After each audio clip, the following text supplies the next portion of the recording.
ஐயா நீங்கள் எதாவது பேசுகிறீங்களா இல்லை அப்படியே உங்களை அமைச்சிருவேன். விவசாயம் நாம் நிற்கிறது நடுப்பழனி அப்படிங்கிற ஒரு திருத்தலம், முருகனுடைய திருத்தலம். இங்கே வந்து பாருங்கள், முருகனுக்கு பொதுவாக ஆஞ்சநேயருக்கு தான் இவங்க இருப்பாங்க, இவங்க நம்ம பிள்ளைங்களாம் இருப்பாங்க. முருகனுக்கு இவங்க இருக்கிறது பெரிய விசேஷம்.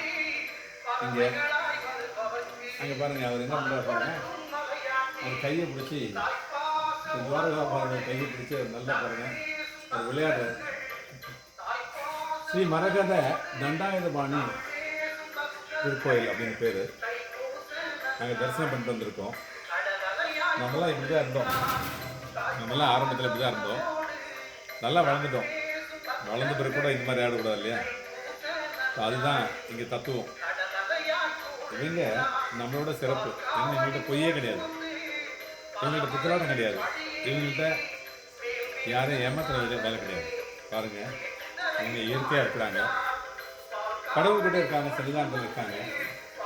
இந்த குட்டி வந்து பால் குடிக்குது, தாய்கிட்ட பால் குடிக்குது.